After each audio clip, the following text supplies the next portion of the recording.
आपका पैसा रिटायरमेंट के लिए जमा होता है तो क्या ये समझदारी है कि आप अपने पीएफ से बाकी जरूरतों के लिए पैसा निकालें? इसी पर आज हम चर्चा करेंगे। हमारे दोनों एक्सपर्ट्स हमारे साथ शो में शामिल हो चुके हैं। वाइज इन्वेस्ट के सीईओ हेमंत रुस्तगी हमारे साथ है। Mutual fund expert Vishwajeet Parashar से चर्चा करेंगे। दोनों एक्सपर्ट्स का स्वागत है आज के हमारे शो में। पीएफ बहुत ही एक पॉपुलर इन्वेस्टमेंट ऑप्शन है, मैंडेटरी है एम्प्लॉयज के लिए उसमें पैसा कंट्रीब्यूट करना। अब कुछ बदलाव हुए हैं पीएफ के नियमों में, खासतौर पर विड्रॉल की अगर हम बात करें उसके जो रूल्स हैं उसके चलते। हेमंत जी, जरा पहले समझना चाहेंगे, वैसे भी पीएफ से आपको पैसे निकालने की इजाजत थी, लेकिन कुछ रूल्स हैं जिसमें कुछ बदलाव किए गए हैं जो खासतौर पर घर खरीदार हैं जो कि डाउन पेमेंट करना चाहते हैं घर का, या फिर जिनकी किस्तें हैं, उनके लिए पीएफ के ये जो नियम है विड्रॉल के, क्या खासियत है इनकी? जी स्वाति, आई थिंक दो इंपॉर्टेंट चीजें हैं। तो जैसा आपने कहा कि जो ईपीएफ है वो एक बहुत ही इंपॉर्टेंट कॉर्पस क्रिएट करता है हमारे रिटायरमेंट के लिए। दूसरी बात, जो अभी ईपीएफ ने जो चेंजेस किए, स्पेशली जो फर्स्ट टाइम होम बायर्स हैं उनके लिए, वो एक मुझे लगता है एक वेलकम स्टेप है। कहीं ना कहीं वो सब्सक्राइबर्स को एक फ्लेक्सिबिलिटी देता है, क्योंकि देखिए हमारे लिए दोनों ही गोल इंपॉर्टेंट है। घर खरीदना भी इंपॉर्टेंट है और रिटायरमेंट भी इंपॉर्टेंट है। तो पहले समझते हैं कि रूल में बदलाव क्या हुआ है फर्स्ट टाइम होम बायर्स के लिए। पहले जो रूल था वो ये था कि आप 5 साल की सर्विस के बाद आप ये पैसा निकाल सकते थे, और उसमें एम्प्लॉयर और एम्प्लॉय का जो कंट्रीब्यूशन हो या फिर 36 मंथ्स की बेसिक और डीए, दोनों में से जो अमाउंट कम हो उतना पैसा आप निकाल सकते थे। अब जो रूल चेंज हुआ है उसमें ये कहा गया है कि जो आपका पीएफ का जो कॉर्पस है वो अकाउंट ओपनिंग के 3 साल के बाद, अगर आप फर्स्ट टाइम होम बायर हैं तो उसका 90% पैसा आप निकाल सकते हैं। तो कहीं ना कहीं कोशिश यही है कि जब आप घर जैसा एक इम्पोर्टेंट इन्वेस्टमेंट करते हो या जब घर खरीदना चाहते हो, जो हम सभी के लिए इम्पोर्टेंट है, वहां पे आपको थोड़ी फ्लेक्सिबिलिटी मिले इन टर्म्स ऑफ आप अपना कैसा कंट्रीब्यूशन कर सकते हो। लेकिन ये भी आपने बिल्कुल जैसा सही कहा, बहुत ही इंपॉर्टेंट है समझना कि जैसा मैंने पहले भी कहा कि दोनों के दोनों गोल्स बहुत इंपॉर्टेंट हैं। ये बात सही है कि वो सहूलियत है, आप कहीं और जाने की बजाय, हो सकता है कि आपने लोन लिया हो, आप फिर भी आपको लगता है कि थोड़ी कमी है, क्योंकि इसको आप या तो कंस्ट्रक्शन के लिए या तो ईएमआई के लिए या डाउन पेमेंट के लिए आप इस्तेमाल कर सकते हो। लेकिन ये ध्यान रखना बहुत ही जरूरी है कि रिटायरमेंट का जो फेज है वो हमारे लिए लाइफ का बहुत ही इंपॉर्टेंट फेज है, क्योंकि वो नॉर्मली वो ऐसा फेज होता है जहां पे हमारी इनकम नहीं होती लेकिन एक्सपेंसेस होते हैं। तो हम जल्दबाजी में इसको इस्तेमाल ना करें, तो तभी इस्तेमाल करें अगर हमें लगता है कि ये पैसा निकालने के बाद भी हमारे में पोटेंशियल है, कैपेसिटी है कि हम एक ऐसा कॉर्पस क्रिएट कर सकें जो हमारे रिटायरमेंट में कोई कंप्रोमाइज हमें ना करने दे। तो मुझे लगता है ये ध्यान में रखा जाए कि ये सहूलियत है आपके लिए, यस डेफिनेटली मदद कर सकता है, लेकिन बहुत ध्यान से, बहुत सोच समझ के ही आपको ये पैसा निकालना चाहिए, क्योंकि जैसा मैंने कहा कि रिटायरमेंट भी बहुत ही इंपॉर्टेंट गोल है हमारा, और जहां पे आप कंप्रोमाइज नहीं कर सकते। बिल्कुल। विश्वजीत जी, अभी हाल फिलहाल में हमने ये नोटिस किया है कि जो पीएफ है इसको एक तरीके से एक सेफ्टी नेट, एक ऐसा सुरक्षा घेरा जिसको आप छू नहीं सकते हैं और जिसको आपको छूना नहीं चाहिए। पीएफ तोड़ना या एफडी तोड़ना ऐसा माना जाता है कि आप अपनी सेविंग्स को बहुत ही इमरजेंसी के टाइम पर इस्तेमाल कर रहे हैं। अब लेकिन जैसे बदलाव आए हैं, अब ऐसा लग रहा है कि इसको थोड़ा लिक्विड बनाने की कोशिश की जा रही है। जैसे कि जो अन्य बड़े बदलाव है उसमें आप यूपीआई या एटीएम के जरिए पैसे विड्रॉ कर सकते हैं इमरजेंसी में। इसमें जो टाइम फ्रेम है 5 साल से कम करके 3 साल का घर खरीदारों के लिए, उसमें भी नियमों में ढील दे दी गई है। तो ये जो कुछ बदलाव हाल फिलहाल में पीएफ को लेकर किए गए हैं, क्या सर आपको मतलब समझ में आता है रिटायरमेंट कॉर्पस के इस पर्पस के चलते? जी बिल्कुल स्वाति जी, अगर हम देखें, पहले कोई सरकारी कर्मचारी या जो ईपीएफ का मेंबर था जब रिटायर होता था तो उसको एक अच्छा खासा लमसम पैसा मिलता था, कुछ करोड़ों में मिलता था, तो ऐसा देखा जाता था। वो सिर्फ इसका लाभ यही था कि ऐसा तो है कि पावर ऑफ कंपाउंडिंग का लाभ तो मिलता ही था, जो रिटर्न इंटरेस्ट मिलता है, लेकिन सबसे बड़ा इंपॉर्टेंट पॉइंट यह था कि वहां से आप पैसा विड्रॉ नहीं कर सकते थे आसानी से। तो वो एक बड़ा कॉर्पस बन जाता था, और एक रिटायरमेंट जो हमारे जैसे देश में जहाँ पे गवर्नमेंट सिक्योरिटी नहीं है रिटायरमेंट के बाद, तो कहीं ना कहीं ये गोल जो है बहुत लोग उसको हल्के में लेते हैं और इम्पोर्टेंस नहीं देते। तो मेरे हिसाब से आपको बहुत सोच समझ के ये पैसा निकालना चाहिए। हेमंत जी भी कह रहे थे, तभी इंपॉर्टेंट है कि अगर ये लास्ट रिजॉर्ट है, ये पैसा आप तभी निकालें कि मान लीजिए आपको पर्सनल लोन लेना पड़ रहा है, बहुत ज्यादा ब्याज देना पड़ रहा है, या अगर आप यंग इन्वेस्टर हैं, यंग है, 3 साल ही हुए आपकी जॉब को, तो शायद आप एक बार को चांस लें। मगर अगर आप 40-50 साल की उम्र के हैं और कहीं आपने ये पैसा विड्रॉ कर दिया, तो आपका पूरा रिटायरमेंट हिल सकता है। जैसे कि आपने बागबान जैसी पिक्चर देखी थी, अमिताभ बच्चन जैसे, तो कहीं ना कहीं आप ऐसे किसी और पे निर्भर ना हो जाए। तो बहुत जरूरी है कि आप अपने रिटायरमेंट गोल को बिल्कुल ध्यान दें। ये पैसा तभी विड्रॉ करें जब अत्यधिक जरूरत हो और इमरजेंसी में आपके पास कुछ और कोई ऑप्शन ना हो, या आपको बहुत हाई इंटरेस्ट में पैसा लेना पड़ रहा है, तभी लें। और कोशिश करें कम से कम लें, क्योंकि ये भी है कि आप लमसम के लिए अगर आप ले भी रहे हैं पैसा, तो आपको कहीं ना कहीं कोशिश करनी है कि रिटायरमेंट के लिए कोई एसआईपी शुरू करें या वीपीएफ में पैसा डालते रहें, क्योंकि रिटायरमेंट को आप कॉम्प्रोमाइज ना करें। ये पैसा तभी लें अगर आपको लगता है कि और कोई विकल्प नहीं समझ में आ रहा है, तभी ऐसा लें। इसका लालच बना रहे हैं कि पैसा निकल रहा है। 1 लाख रुपए आप निकाल सकते हैं एटीएम से, लिक्विडिटी है, आपका पैसा है, आप मालिक हैं, पर चॉइस भी आपकी है, क्योंकि रिटायर भी आप ही होंगे। और वो 30-40 साल जब आपके पास कोई इनकम नहीं होगी, तो ये पैसा आपके बहुत इंपॉर्टेंट है, बहुत काम आने वाला है। तो बहुत सोच समझ के ही ये पैसा निकालना चाहिए। बिल्कुल। तो क्योंकि एंड ऑफ द डे इसका पर्पस क्या है? पर्पस ये है कि रिटायरमेंट पर आपको एक अच्छी खासी रकम मिल जाए। ये पीएफ में जो कंट्रीब्यूशन जाता है उसका एक बहुत बड़ा पर्पस होता है। आपके लिए टैक्स के बेनिफिट्स भी होते हैं। हेमंत जी, अगर हम ऐसे बेनिफिट्स को समझें, क्योंकि अगर मानिए 3 साल 5 साल से कम करके 3 साल की ढील भी दे दी, तो कितना ही आपका कंट्रीब्यूशन इसमें इकट्ठा होगा? एक फौरी तौर पर तो आप कर सकते हैं अपनी जरूरतों को पूरा, लेकिन शायद एक कंसिडरेबल अमाउंट ऑफ पैसा शायद आपको उतना ना मिल पाए। तो अगर मानिए, क्योंकि घर खरीदारों के लिए, उनके लिए ही अगर ज्यादा ये फायदेमंद है, तो एक दो ऑप्शंस भी बता दीजिए कि अगर घर खरीदने के लिए या उसकी मरम्मत के लिए पैसे अगर आपको चाहिए, तो और ऑप्शंस क्या हो सकते हैं? देखिए स्वाति, बिल्कुल सही कहा आपने। बहुत इंपॉर्टेंट है कि अगर आप 3 साल के बाद पैसा निकालते भी हैं, तो कितना बड़ा कॉर्पस आप बना लेंगे, और उसका 90% निकालेंगे तो कितना फर्क पड़ जाएगा आपके वहां पे। पर आई थिंक देखिए, दो एस्पेक्ट है इसके। एक, ईपीएफओ की इंटेंशन ये भी हो सकती है कि आपके पास पैसा है, आपको सहूलियत दी जा रही है, आपको फ्लेक्सिबिलिटी दी जा रही है, अगर जरूरत पड़े तो आप वहां से ले लीजिए। बट जैसे अगर हम एसआईपी इन्वेस्टमेंट की भी बात करें स्वाति, राइट, वो ओपन एंडेड फंड में होती है, कभी पैसा निकाल सकते हो। हमने बदलाव क्या देखा है निवेशकों में अभी पिछले कुछ सालों से, कि वो गोल बेस्ड इन्वेस्टमेंट प्रोसेस शुरू करते हैं अभी। यानी वो अपनी एसआईपी को 10 साल, 15 साल, 20 साल कंटिन्यू करते हैं, डिस्पाइट द फैक्ट कि वो पैसा आप कभी भी निकाल सकते हो। तो मुझे लगता है कि इन्वेस्टर्स के दिमाग में और वो जो मैच्योरिटी है उनकी सोच में, वो डेफिनेटली आ रही है। ये एक, मैं उसको ऐसे देखूंगा कि एक सहूलियत है आपके पास। और जैसा मैंने पहले भी कहा, और हम जैसे डिस्कस भी कर रहे थे अभी, कि उसको निकालने से पहले आपको बहुत सोच समझ के निकालना है उसको। शायद ये बहुत ज्यादा कंट्रीब्यूट भी ना कर पाए। एंड आई एग्री, जैसे विश्वजीत ने भी कहा कि अगर आप 40 साल की उम्र में निकालते हो, 50 साल की उम्र में निकालते हो, तो आप बहुत बड़ा रिस्क ले रहे हो। तभी एक सब्सटेंशियल अमाउंट भी होगा, लेकिन वो रिस्क भी होगा आपके लिए। तो उनके लिए ऑप्शन ये है स्वाति, के आप अपना गोल बेस्ड इन्वेस्टमेंट प्रोसेस फॉलो करो। कि आपको लगता है कि हमें घर खरीदना है, अपने आप को समय दो कि अगले 5 साल 10 साल में घर खरीदना है, कितना पैसा लगेगा, कितनी डाउन पेमेंट होगी, आप लोन लेंगे। इसलिए हम हमेशा कहते हैं कि आपको एक तरीके से एक फाइनेंशियल प्लान बनाने की जरूरत है। कि अगर मैं 50 लाख का घर ले रहा हूँ या 1 करोड़ का घर ले रहा हूँ, उसमें 10% या 15% अगर मुझे कंट्रीब्यूट करना है, तो मुझे वो अक्यूमुलेट करना है। लेकिन 15 साल के बाद मुझे ईएमआई भी पे करना है। तो आई थिंक फॉरवर्ड लुकिंग सोच के साथ पूरे बहुत ही डिसिप्लिन तरीके से बजटिंग बना के ध्यान रखना होगा। जैसा मैंने शुरुआत में भी कहा, घर बनाना उतना ही इंपॉर्टेंट है। ऑब्वियसली अगर किसी गोल की हम बात करें, और ये हमारी लाइफ का सबसे बड़ा परचेज भी होता है, रिटायरमेंट बहुत ही इंपॉर्टेंट है, वहां पे भी आप कंप्रोमाइज नहीं कर सकते। तो आई थिंक हर एक गोल के लिए, इंक्लूडिंग घर खरीदने के लिए, अगर आपको जरूरत है तो आपको अपने आप को एक समय देना पड़ेगा।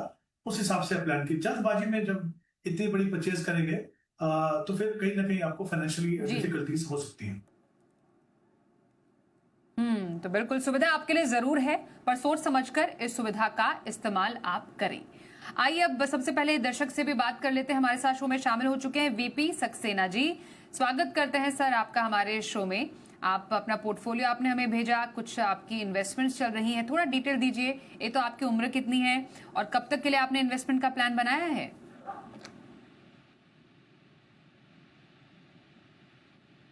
सक्सेना जी सुन पा रहे?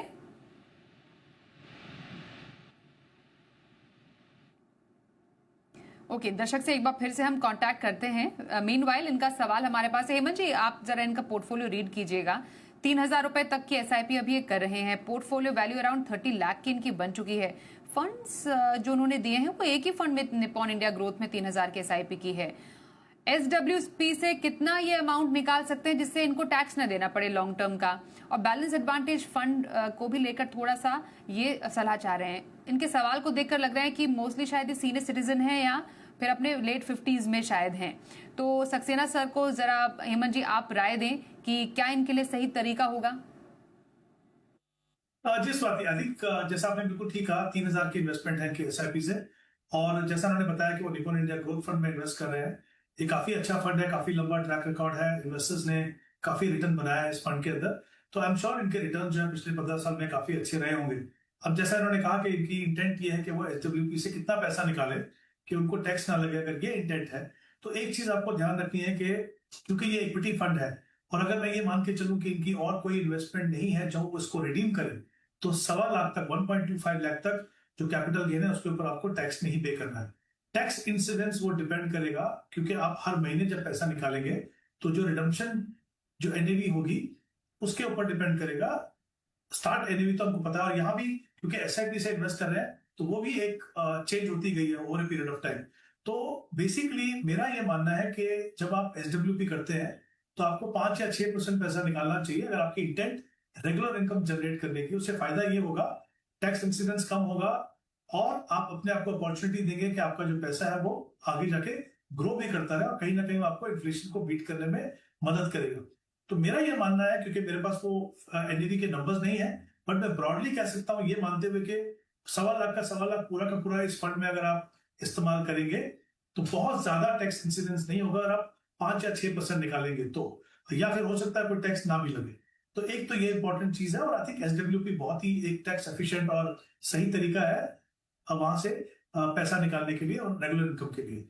बैलेंस एडवांटेज फंड का जहां तक सवाल है, बहुत ही अच्छी कैटेगरी है उन निवेशकों के लिए जिनके पास बहुत लंबा समय ना हो, या वो ऐसे फंड में इन्वेस्ट करना चाहते हैं जहां पे पूरा पैसा इक्विटी में ना जाए और इक्विटी की एलोकेशन मार्केट के लेवल के हिसाब से कम या ज्यादा होती रहे। और ये एक सबसे बड़ी खासियत है बैलेंस एडवांटेज फंड की। और सबसे अच्छी बात यह है कि इसमें टैक्सेशन जो है वो इक्विटी फंड्स का होता है, यानी 1 साल के बाद निकालेंगे तो 12.5%, और 1 साल से कम निकालेंगे तो 20%। तो बहुत ही अच्छी एक इन्वेस्टमेंट ऑप्शन है। अगर आपको, जैसे मैंने कहा, समय नहीं है या फिर आपको पूरा पैसा इक्विटी में नहीं लगाना, तो ये बहुत ही अच्छी ऑप्शन है इन्वेस्टर्स के लिए।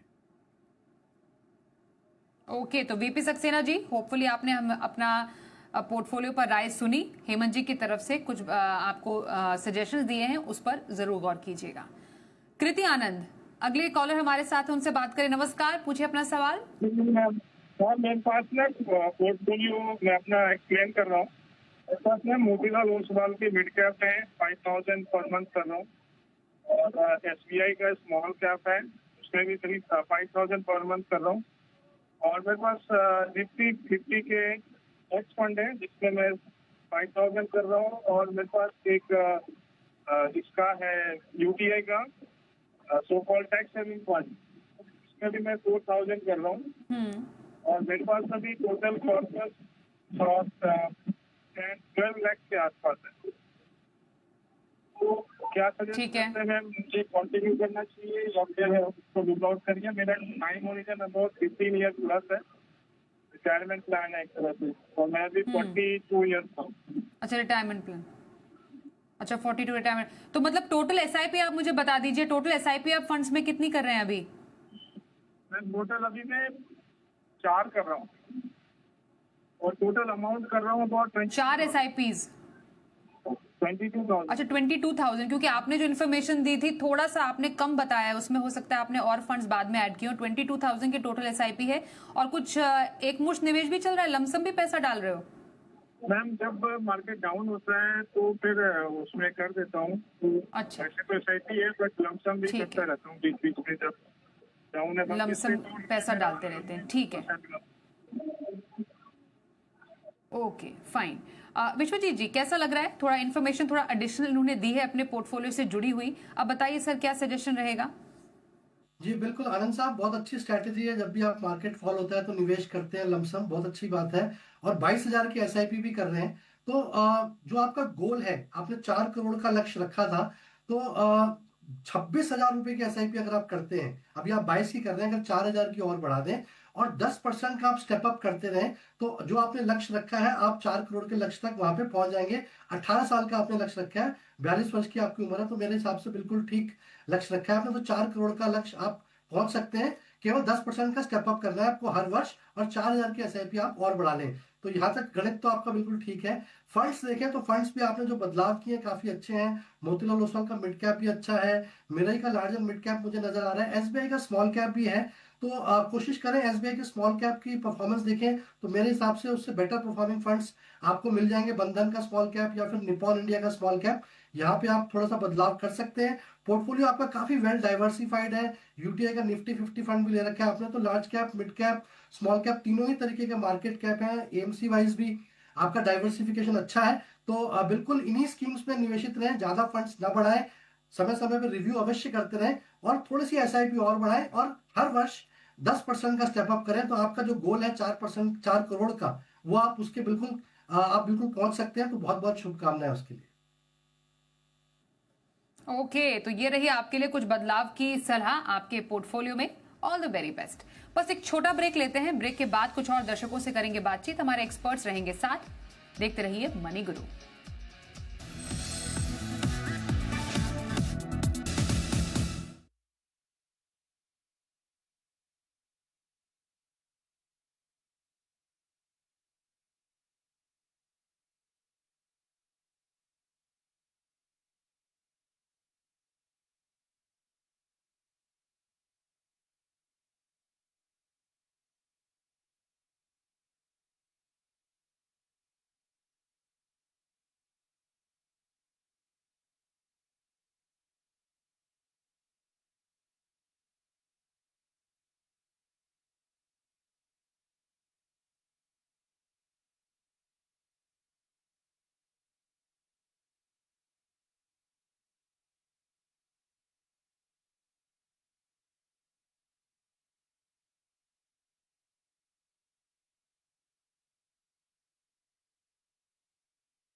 तो आज के शो में हमारे साथ हैं विश्वजीत पराशर और हेमंत रुस्तगी, और कर रहे हैं कुछ दर्शकों से बात भी।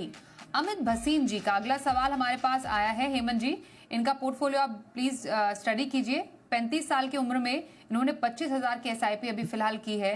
पोर्टफोलियो वैल्यू 5 से 6 लाख का ऑलरेडी बन भी चुका है। पीपीएफ में कुछ 5,000 रुपए प्रति महीना डालते हैं, एनपीएस में भी 5,000 रुपए प्रति महीने का उनका योगदान है।